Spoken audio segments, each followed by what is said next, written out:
buenas tardes a todos y todas. Soy Andrés Ayala, soy el presidente de la agrupación Abogados por la Matanza.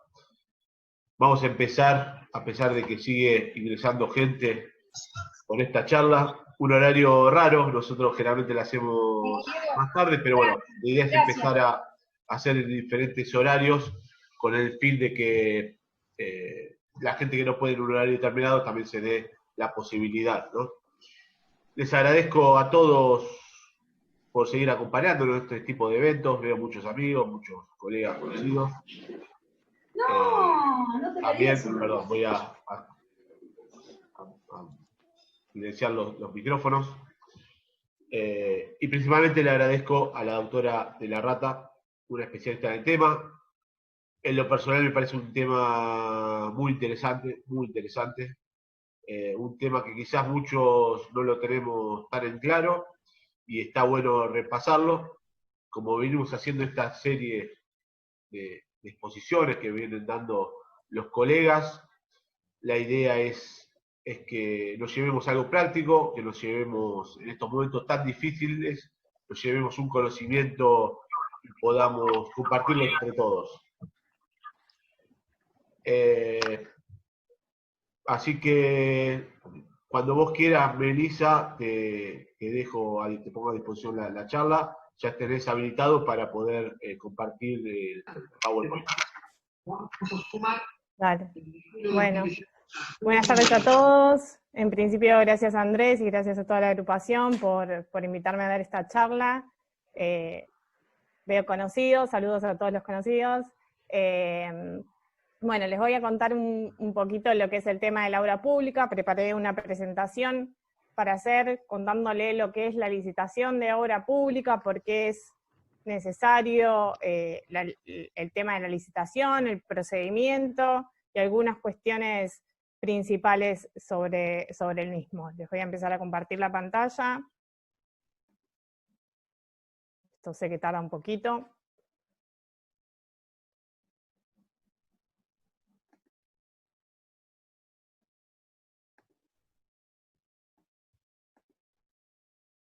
Ahí no sé si ya se está viendo. Ahí, ¿no?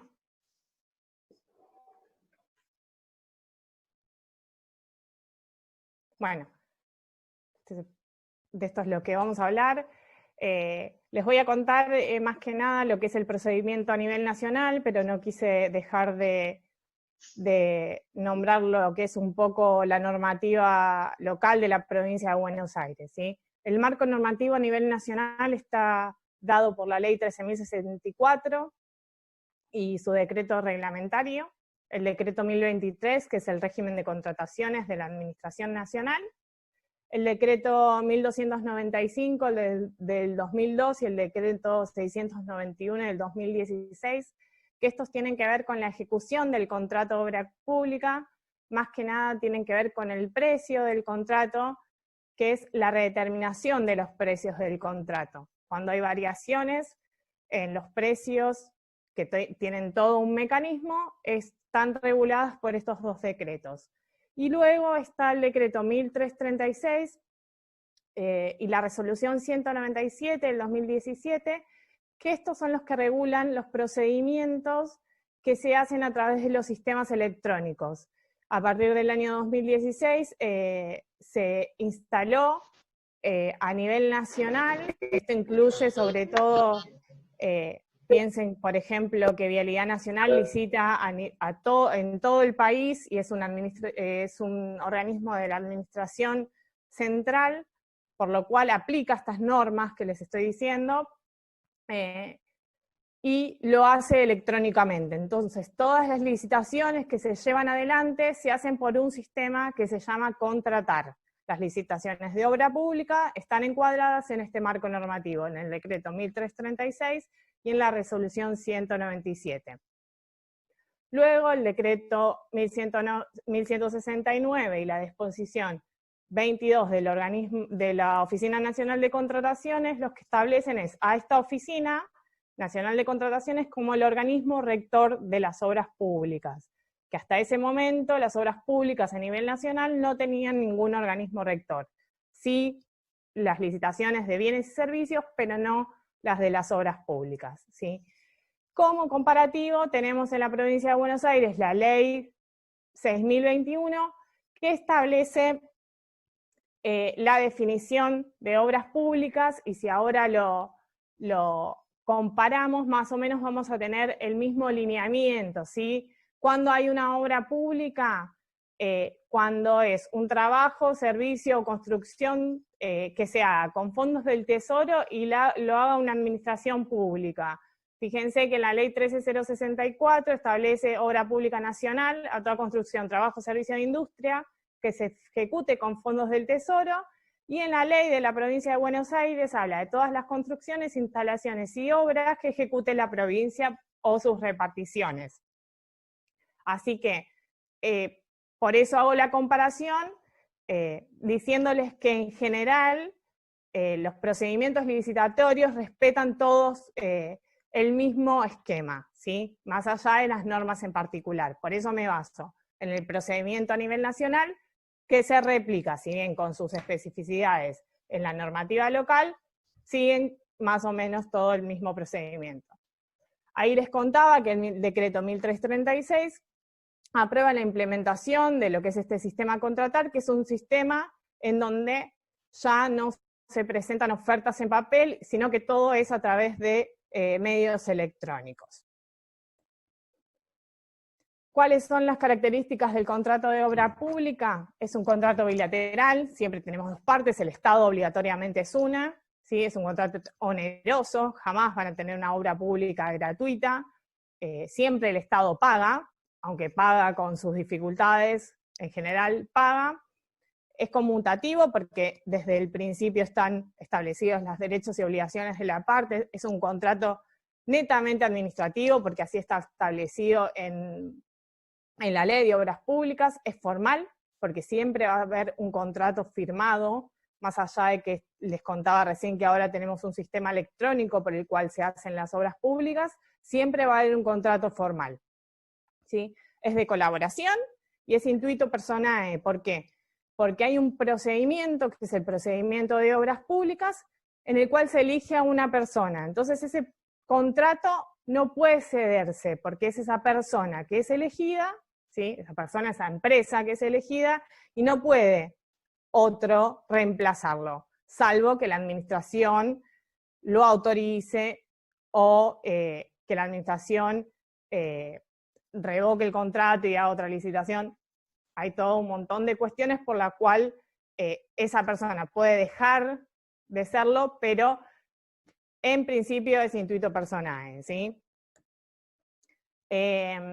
Hay principios que se llevan adelante a lo largo de este procedimiento licitatorio y que van desde que empieza el procedimiento y duran toda la ejecución del contrato, ¿sí?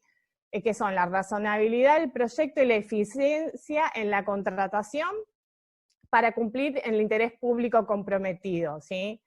La promoción de la concurrencia, el procedimiento licitatorio lo que tiende siempre es a que el Estado consiga la mayor cantidad de ofertas para tener una oferta conveniente, ¿sí? La transparencia en los procedimientos, o sea, si bien esto es algo muy cuestionado en las obras públicas, los sistemas y las diferentes normas para evitar los hechos de corrupción tienden a que todo el procedimiento licitatorio sea cada vez más transparente. La publicidad y difusión están establecidos, por lo cual siempre vamos a poder ver en el boletín oficial y en las páginas de los organismos que licitan obras públicas, qué obras públicas se están haciendo, y también a partir de este sistema que nosotros que les estoy contando que existe, por el cual se licitan las obras públicas, vamos a ver qué obras públicas se están ejecutando y de qué manera, ¿sí? Y otro principio que es fundamental es el principio de igualdad de los oferentes, ¿sí? A todos los que participan de la licitación se los trata igual. O sea que si a uno le tengo que pedir algo, tengo que saber que se los tengo que pedir a todos, que no tengo que tener preferencias por uno, ni por el otro. lo que hace la administración para llevar a cabo el procedimiento licitatorio, hablamos de procedimiento licitatorio como de licitación pública en la obra pública, ¿sí? Si bien existe también la posibilidad de hacer licitaciones privadas y contrataciones directas, estos son distintos tipos de procedimientos que tienen que ver con los montos de las obras públicas. En la Ley de Obras Públicas Nacional, como esos montos se encuentran desactualizados, siempre hacemos en general licitaciones públicas. En la ley provincial están más actualizados, entonces van a ver a nivel provincial que hay más licitaciones privadas o contrataciones directas. ¿Cuál es la diferencia esencial entre las licitaciones públicas, privadas y contrataciones directas? En las licitaciones públicas hay mayor difusión y mayor publicidad, y en las privadas y en las contrataciones directas hay invitaciones y hay menos cantidad de días en los que vos tenés que publicar tu licitación o tu contratación, ¿sí? Lo que hace el Estado es armar, o sea, detecta una necesidad para ese interés público, para ese bien público que necesita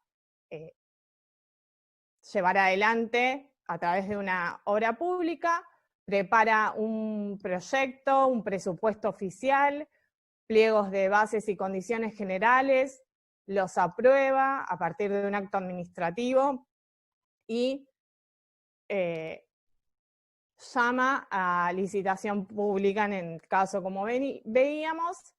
¿Y qué pasa si esos pliegos de bases y condiciones generales, particulares y especificaciones técnicas, que estos son en general los documentos que contienen los pliegos de obras públicas, no respetan estos principios que les conté hace un ratito? Estos pliegos tienen carácter de acto administrativo de alcance general. Esto es un poquito de teoría del acto administrativo. Los que por ahí no les gustó mucho derecho administrativo,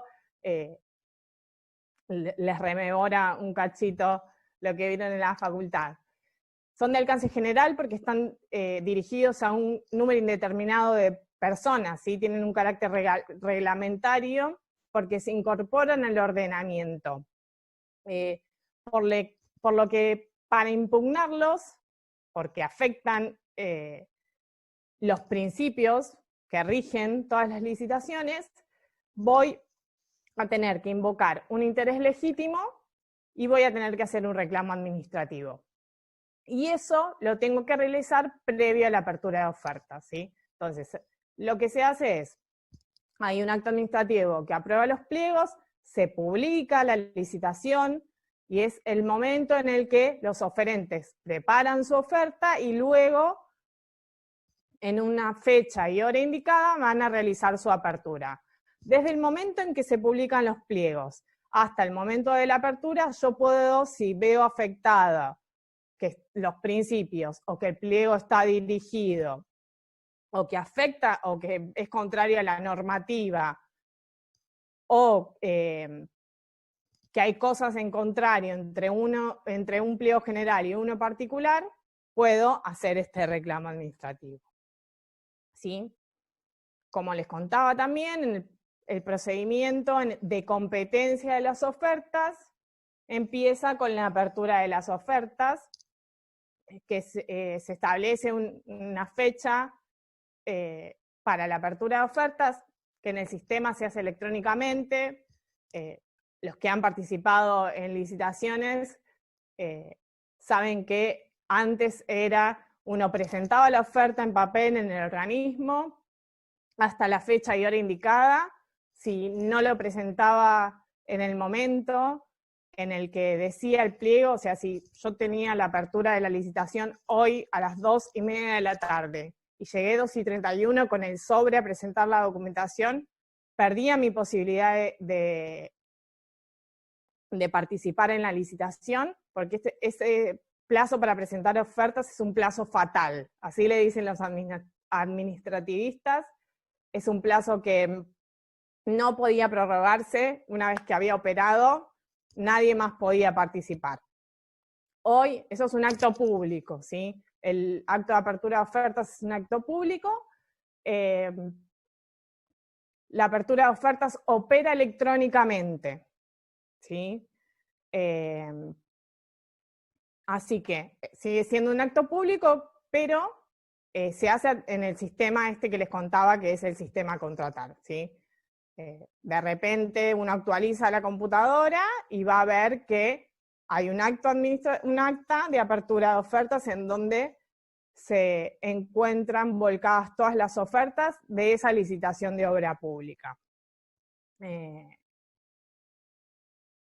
A partir de ese momento, llegan el momento en que las ofertas empiezan a competir realmente, ¿sí?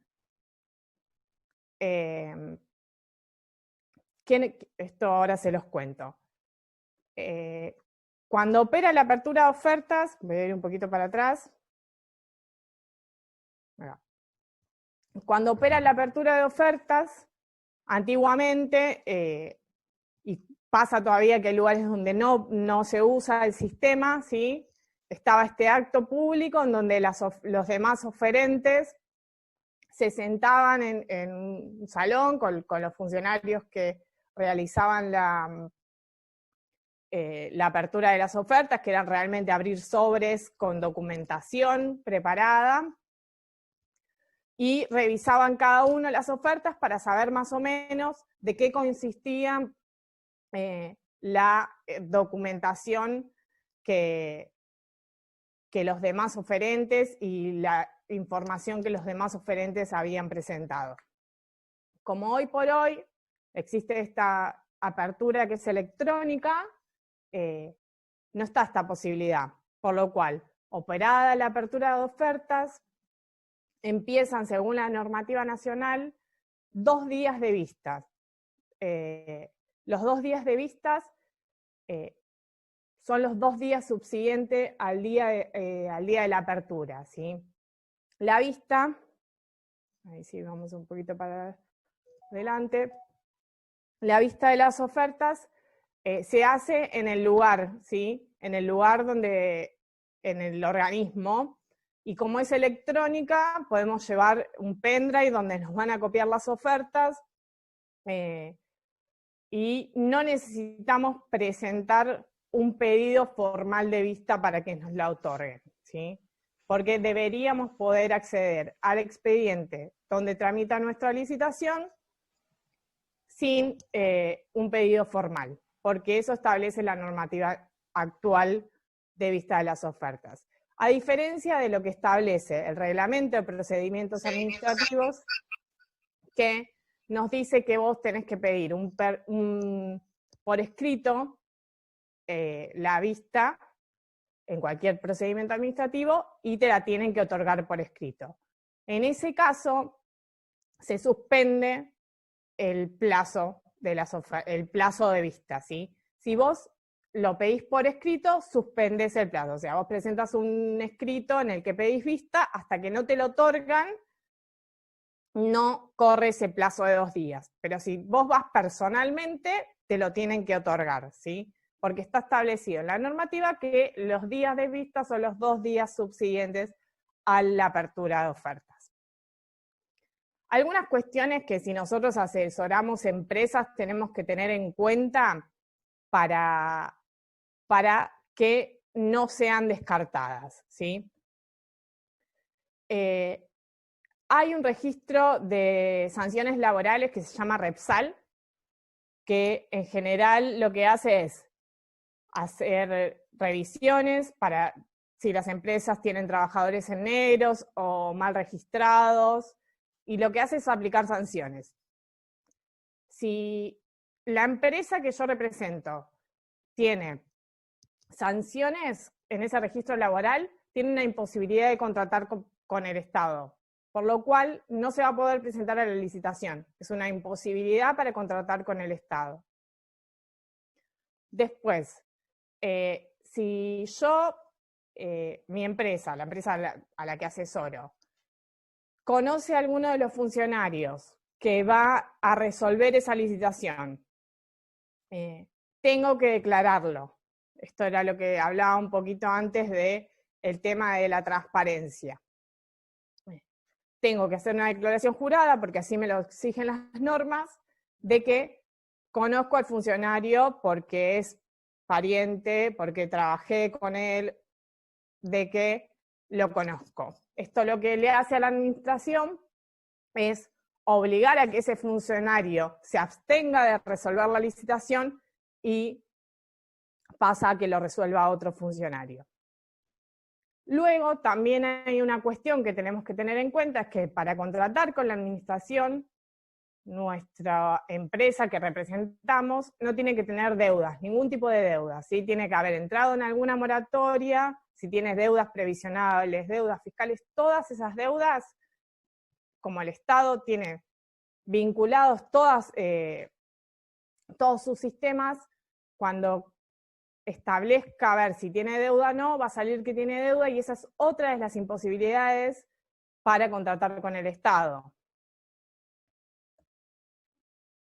Y cuando la obra que el Estado quiera contratar supere los 104 millones de pesos, nos van a pedir que la empresa tenga internamente un programa de integridad, que es un programa donde tengamos mecanismos internos de anticorrupción para con el Estado, ¿sí?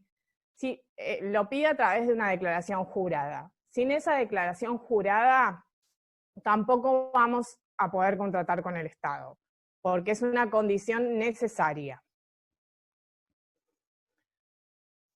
Cosas que también hay que tener en cuenta y que son del cambio que viene teniendo la licitación de obra pública respecto de lo que antes era en papel y ahora es a través del sistema. La garantía de mantenimiento de oferta, vos cuando presentás una oferta en el Estado tenés que garantizar tu oferta, o sea que vas a mantener tu oferta por el plazo establecido, que es 60 días, desde que vos la presentás, y esa oferta se mantiene y se renueva automáticamente hasta el término de un año, salvo que vos la retires. El importe de esa garantía es el 1% del presupuesto oficial de la obra. Antiguamente, el importe de la garantía tenía que ser exacto. Si vos no hacías el 1% del presupuesto oficial, te quedabas afuera porque tenías un error de la garantía. Hoy por hoy, el pliego único establecido por el órgano rector de las contrataciones te da la posibilidad de que si vos tuviste un error en más o en menos del 20% de la garantía, lo puedas subsanar. Eso por un lado. Otra cuestión va a ser estar inscripto en el registro de constructores o en el registro de licitadores de la provincia. Esto es un requisito previo, ¿sí? Vas a tener que estar inscrito sí o sí para poder participar de la licitación. Porque ¿qué hace este registro de proveedores? Clasifica a los constructores, para ver si los constructores tienen la capacidad para hacer la obra, ¿sí? Y después, primero les dice si tienen la capacidad para poder afrontar esa licitación y después para poder ejecutar esa obra. Es una función que tiene el registro de proveedores. Bueno, una vez analizadas las ofertas por el Estado, llega un primer resultado, que es el dictamen de evaluación, en donde le van a decir a la empresa a la que representamos si quedó seleccionada o no, si está admitida, si es elegible, si está desestimada o si está preadjudicada, ¿sí? Esa calificación es a través del dictamen de evaluación, ¿sí? Esto nos causa un estado a nosotros, a la empresa que representamos. ¿Por qué? Porque nos va a permitir seguir o no en carrera en ciertas ocasiones. Si bien este dictamen de evaluación lo que hace es una recomendación para que quien resuelva establezca quién va a ser el que va a hacer la obra, si nosotros no estamos de acuerdo con los fundamentos de ese dictamen, es momento para en que impugnemos ese dictamen de evaluación, ¿sí? Está establecido en la normativa que ese dictamen de evaluación se impugna a los 3 días de recibida la notificación con la calificación, ¿sí? También todos los pliegos nuevos, a partir del dictado del Pliego Único de Condiciones Generales para las Obras Públicas, establecen que para impugnar este dictamen se necesita una garantía de impugnación, ¿sí? Que es siempre es el 2% del valor de la oferta en general. Se puede fijar otro porcentaje. Y este porcentaje de la garantía de impugnación va en contra del principio de la gratuidad del procedimiento administrativo, ¿sí? Recordemos que la gratuidad del procedimiento administrativo está consagrado y hay una discusión acerca de si es posible que vos presentes la gratuidad que presentes una garantía, una impugnación al dictamen de evaluación sin que hayas presentado esta garantía y sea válido o no, ¿sí? Lo que hacen las empresas, y lo he visto a veces, me está dando justo el sol, es presentar igualmente la impugnación, y como los administrados son siempre colaboradores de la administración, se toma en cuenta esa impugnación, ¿sí? Y se resuelve igualmente la impugnación. Pero es un requisito del pliego, en general, ahora presentar una garantía de impugnación. Las impugnaciones del dictamen de evaluación se resuelven en el acto administrativo de adjudicación. El acto administrativo de adjudicación es aquel que finaliza el procedimiento licitatorio, ¿sí? Es un acto de alcance particular, pero plural, porque es para todos los oferentes que participaron, ¿sí? Como les decía, la administración puede dictarlo hasta un año después de la apertura de ofertas, que es hasta cuando duran las ofertas, ¿sí? Genera diversas situaciones. Para el oferente que resultó adjudicatario, va a comenzar todo el camino de ser contratista del Estado, y para aquel que impugnó ese dictamen de evaluación y no está de acuerdo con que en el acto administrativo de adjudicación no le hayan hecho lugar a esa impugnación al dictamen, empieza la vía recursiva de los actos administrativos, ¿sí? Cuando yo no estoy de acuerdo con lo que establece el acto administrativo de adjudicación, tengo que interponer el recurso de reconsideración dentro de los 10 días de notificado, que lleva implícito el recurso jerárquico. La administración tiene 30 días para resolverlo, ¿sí?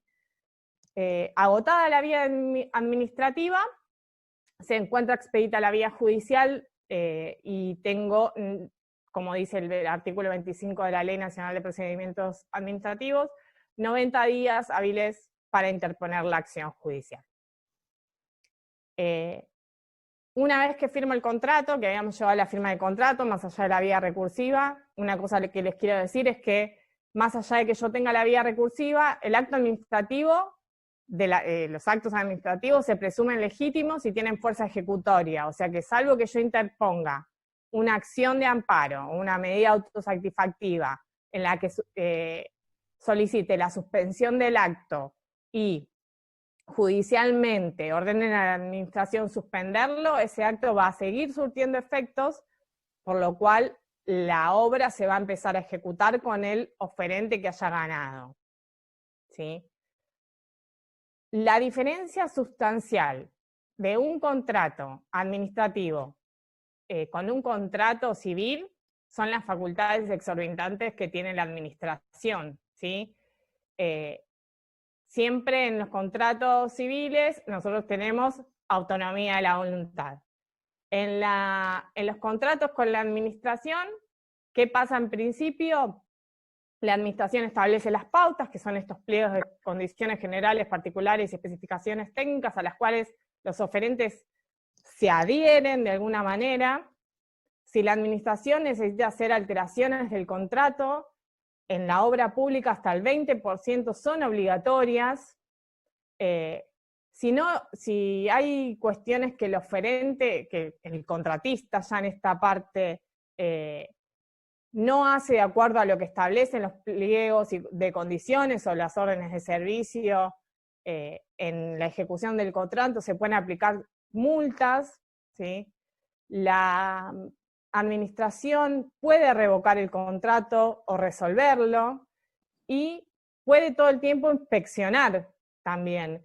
Y esas son todas facultades que son diferentes a lo que se hace en el derecho privado, ¿sí? Son cláusulas exorbitantes que son propias de los contratos administrativos. ¿Por qué es importante todo esto que les conté del procedimiento administrativo, que por ahí tal vez fue muy rápido, cualquier cosa me hacen preguntas? Porque ¿qué va a pasar si nosotros no tenemos un contrato llevado a cabo a través de este procedimiento administrativo, que es la licitación pública? ¿Qué dijo la Corte? La Corte tenía una doctrina que establecía que si no se llevaba a cabo de acuerdo a la licitación, el contrato era nulo. Pero a partir del fallo Más Consultores contra Santiago del Estero, la Corte estableció que había inexistencia del contrato. Entonces, al haber inexistencia del contrato, no hay nada que reclamar. Entonces vos te quedás sin poder reclamar por el servicio prestado. Y salvo que hayas en tu demanda establecido que sin pagarte el Estado se ha enriquecido sin causa y hayas aportado pruebas del enriquecimiento sin causa ante la inexistencia del contrato, te quedás sin elementos para exigir el pago por la prestación de los servicios prestados al Estado, valga la redundancia. Bueno, esto es un poco lo que les conté recién. Y para cerrar, recordemos que siempre, tanto en las impugnaciones como en los reclamos administrativos, nosotros somos colaboradores del Estado. La idea es que cada vez que nosotros impugnamos, si bien tendemos a que el Estado vea que yo estoy haciendo mejor las cosas que el otro competidor, estamos colaborando con la administración para que la administración se dé cuenta que hay cosas que nuestro competidor no está haciendo del todo bien, porque al hacer obras públicas lo que estamos tratando de hacer es de satisfacer un bien público, ¿sí? Eso es todo. Espero, ya dejo de compartir pantalla.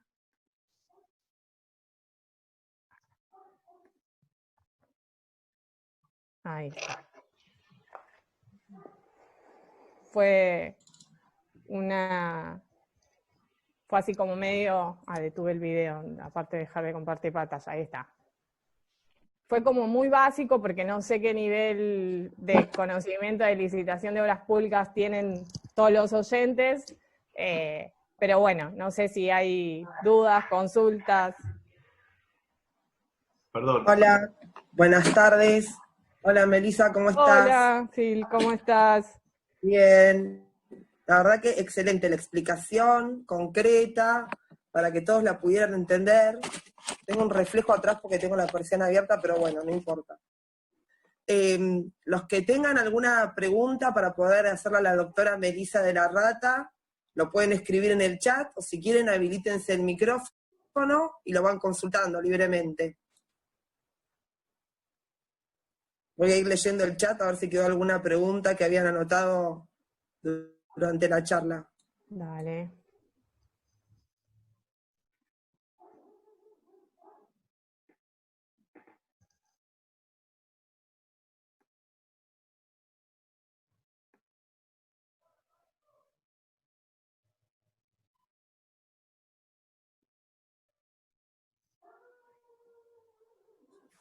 En el chat no leí ninguna pregunta, así que los que quieran hacer preguntas libremente, aprovechen. Ahí empezaron a escribir.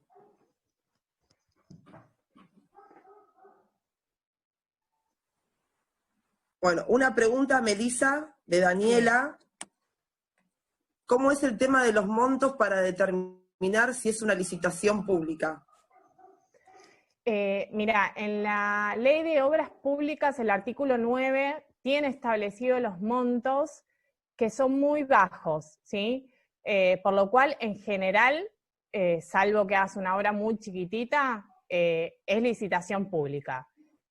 No me acuerdo ahora el número en provincia de la determinación de los montos, pero buscás las normas modificatorias de la Ley de Obras Públicas y establecen ahí cuáles son licitación pública, licitación privada y contratación directa. Una pregunta de Hernán Ariel Cherbo. En el caso del contrato de obra pública y las redeterminaciones de precio, ¿qué aspectos se deben tener en cuenta? No sé, Hernán, si querés explicar un poco más a qué se refiere tu pregunta, o Melissa, si entendiste a qué se refiere, podés contestar. A ver, voy explicando y si querés, Hernán, te abrís el micrófono y lo charlamos. Las redeterminaciones de precios tienen que ver cuando vos hacés una obra, en realidad cuando se prepara el pliego, lo que se hace es establecer una tabla que se llama tabla BNR, que son los insumos principales y los índices que se van a tener en cuenta para la variación de esos insumos. Cuando esos insumos tienen una variación en los precios, ¿sí? Por los índices del INDEC en general, o del índice que se haya establecido en el pliego, ¿sí? Van a marcar una pauta de redeterminación de precios. Para que los precios sean redeterminados, primero se tiene que haber cumplido la obra en el plazo establecido en el cronograma de obra, ¿sí? Y de ahí redeterminar. No sé si esa era la pregunta. Tenemos otra pregunta de Alejandra Vives. Más allá de que se explicó el procedimiento para obra pública, la inquietud que tiene es si el procedimiento también se aplica para otros servicios del Estado. El procedimiento, yo expliqué particularmente el de obra pública, pero obras es particular, y bienes y servicios es más simple que obras públicas, ¿sí? Tiene normas más particulares, pero el decreto 1023 es el que reglamenta, es el reglamento general de contrataciones de toda la administración, y es muy similar para todos, ¿sí? Bueno, acá hay otra pregunta que no tiene el nombre, porque tiene el nombre del dispositivo. La estoy leyendo, la voy a reformular porque como que no se entiende muy bien. Bueno, si se impugna el contrato, no suspende la ejecución de la obra. ¿Y qué pasaría en el caso de indemnización? Se presentó una impugnación y si hay una indemnización pendiente. La persona que hizo la pregunta, si quiere aclararlo. Ah, sí, si querés aclararla, porque... Yo no entendí. Bueno, paso a la siguiente, así que el que hizo esa pregunta, si quiere explayarla en el chat o verbalmente, lo esperamos. La pregunta siguiente es, ¿los fondos de reparo en qué momento pueden solicitarse? Los fondos de reparo se retienen de cada certificado, ¿sí? Cada certificado de obra, el fondo de reparo es el 5% de cada certificado. Entonces, de cada certificado le van a deducir el 5% de fondo de reparo. Si el pliego lo autoriza, ese certificado puede ser reemplazado por una póliza, ¿sí? Y ahí evitas que te lo descuenten del certificado, pero lo reemplazás por la póliza, por una póliza de sustitución de fondo de reparos. Por cada certificado que vayas presentando, presentás la póliza de sustitución de fondo de reparo, ¿sí? Y es una póliza de caución. Sí, una póliza de caución, exacto. Gracias, Ale. Una pregunta del doctor De Funcio. ¿Qué pasa cuando no hay ofertantes? Y si es habitual que pase, que no se presenten ofertantes. Cuando no hay ofertas, se declara desierta la licitación y tiene que volver a hacerse un llamado a licitación, ¿sí? En caso de que hubiera dos veces la licitación hubiera quedado desierta, se puede habilitar a hacer una contratación directa, que es invitar a 3 oferentes y hacer entre esos 3 oferentes el procedimiento, ¿sí? No es habitual, actualmente no es habitual que pase, ¿sí? Porque la idea es darle mucha difusión a las obras a través de publicaciones en el boletín oficial, en los boletines de las jurisdicciones donde se van a hacer las obras, de las páginas, hay páginas especiales de construcciones, etcétera, donde se les da mucha difusión, así que no es en general habitual que haya licitaciones sin oferentes. Bueno, otra pregunta, también de Oriana, que había preguntado anteriormente por los certificados. ¿Cuántos tipos de certificados hay? Los certificados de obra son, en general, la obra se certifica mensualmente, ¿sí? Esto va a depender de lo que establezca el pliego de condiciones particulares. Se certifica mensualmente. Entonces, una vez por mes vos vas a tener certificados de obra, ¿sí? Hasta que tengas la recepción provisoria de la obra. Y según los meses que dure la obra. Otra Ahí, pregunta en esa, de perdón. Daniela. Sí. Ale, ¿quieres No, hacer una aclaración? simplemente la aclaración de que para el pago de los certificados, seguramente la inspección de la obra por parte del ente comitente, que es el Estado, mide, se está todo de acuerdo y se emite, después se autoriza la emisión del certificado. Primero se hace el acta de medición y después el certificado de obra. Perfecto. Leo la pregunta siguiente. Daniela, la devolución de la póliza por el fondo de reparo, ¿cuándo se devuelve? Y también la garantía de ejecución.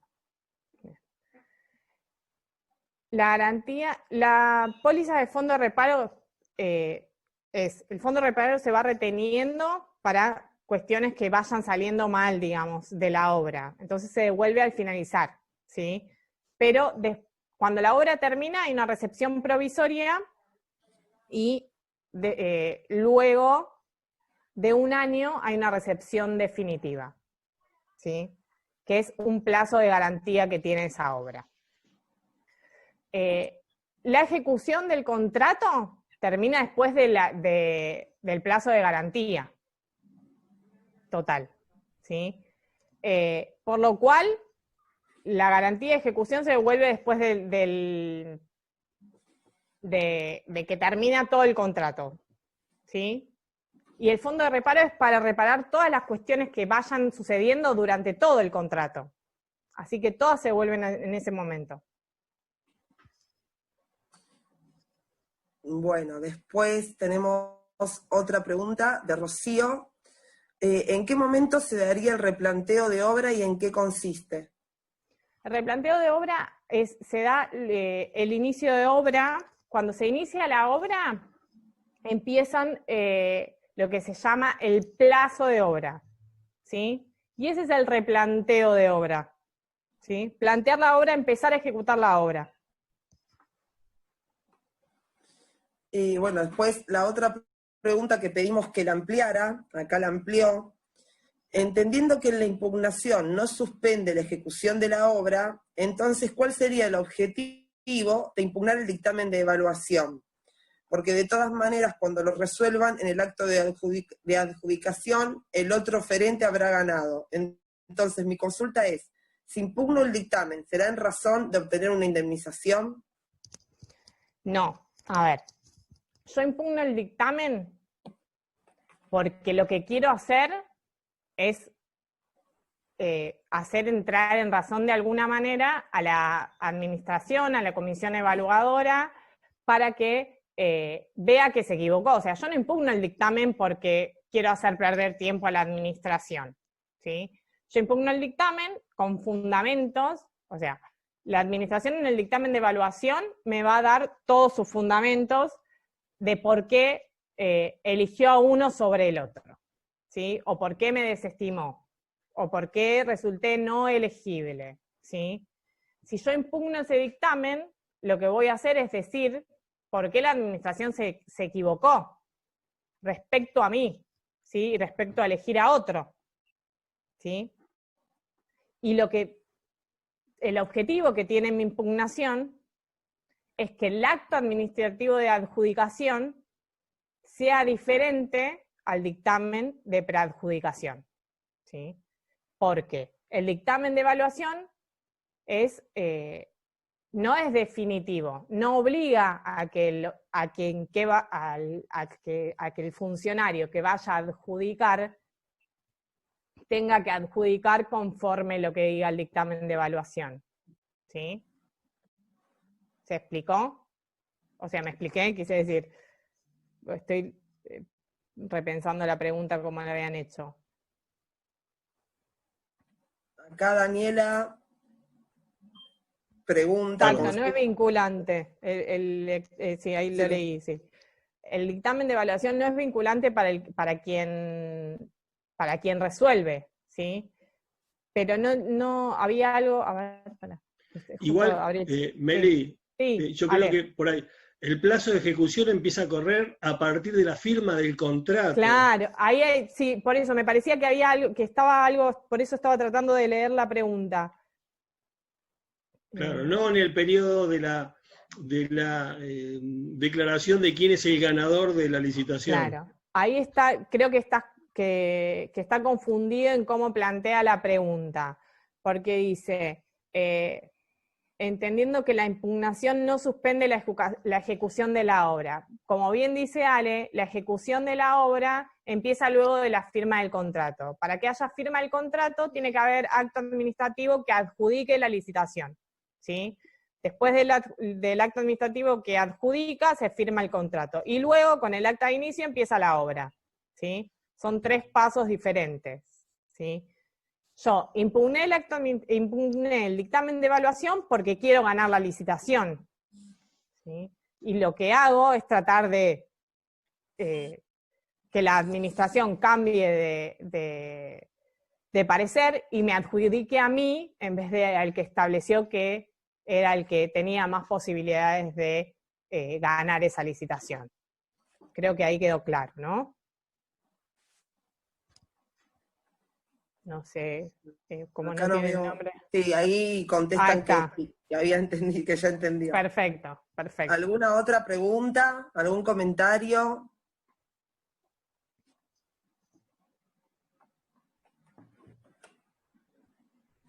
Bueno, les agradecemos a todos por haber participado. Meli, no sé si querés agregar algo más. Andrés va a hacer el cierre de la charla. Yo, para lo que necesiten, en cuanto a cuestiones, esto es lo que hago, soy de cuestiones del Estado, cuestiones de contrataciones del Estado, así que si tienen dudas, estoy a disposición en los grupos, así que me consultan. Sí, como saben, para cualquiera de los disertantes que fueron pasando a través de todas las charlas que hicimos de la agrupación, pueden mandar un mail al mail Abogados por la Matanza o a través del chat y después los van reenviando a cada uno y van a poder tener la respuesta o ayuda que necesiten, ¿sí? Siempre cuenten con eso. Solo una aclaración más que les quería hacer por las dudas. Tengan en cuenta que en esta situación en la que estamos de pandemia están suspendidos los plazos administrativos, así que cuestiones de pagos, todos están suspendidos los plazos administrativos, así que seamos pacientes con la administración y con todos, tengamos paciencia, cuidémonos. Sí, no queda otra. Andrés, si querés hacer el cierre. Bueno, Silvia, gracias. Melissa, te felicito, muy claro. La realidad es que nos sirvió, entiendo que a todos. Fue muy, muy práctico y muy claro qué es lo que buscamos en este tipo de eventos. Lo veo ahí a un amigo, Alejandro Calabria, el doctor Calabria, también le agradezco por estar presente y por su aporte.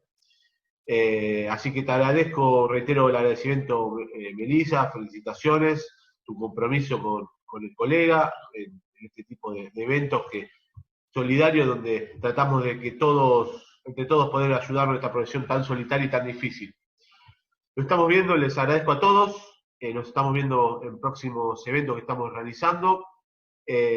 Los invito, como siempre digo, a seguirnos en nuestras diferentes redes sociales, que ahí se van a poder informar de cada uno de los eventos y acontecimientos que estamos realizando. Muchísimas gracias y hasta luego. Buenas tardes.